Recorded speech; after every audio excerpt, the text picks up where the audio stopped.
Okay, so I've cut out my 5-inch piece of fabric for the strap, and some of you might recognize this is some of the fabric from the quilt that I made in another video.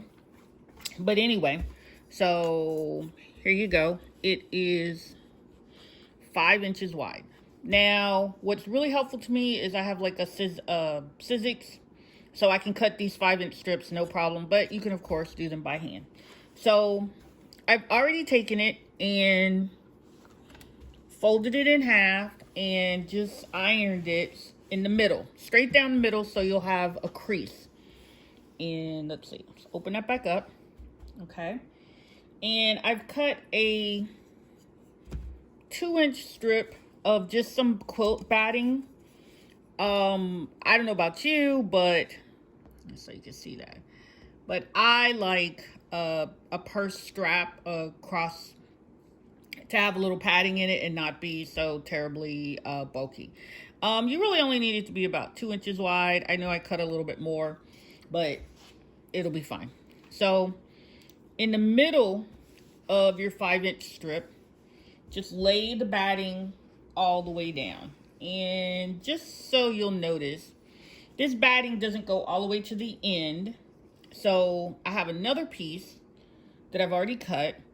And what I'll do when I get to that point, I'll just lay that in there and cut that to fit as well.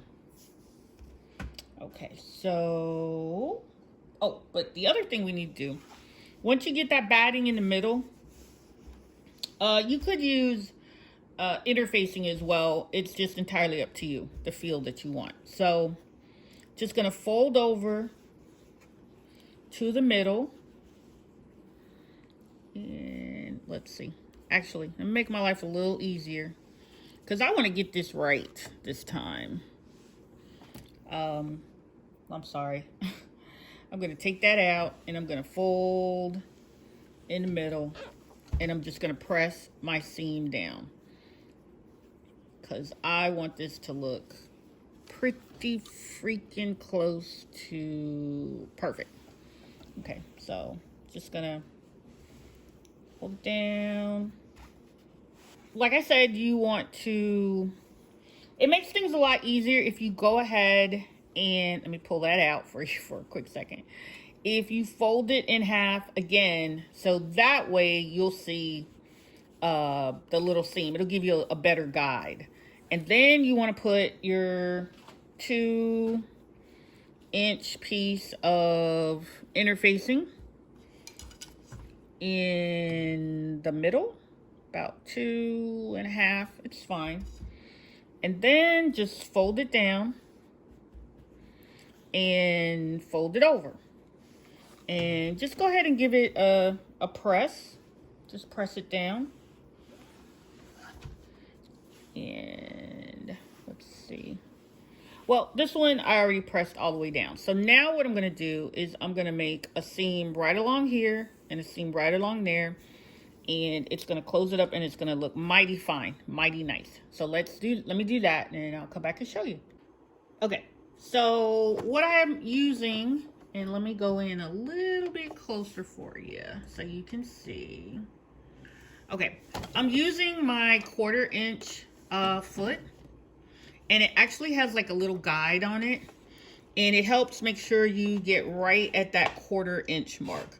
So I'm gonna go ahead, remember I'm gonna stitch down one side and then the other side, and then we'll be done with this purse strap.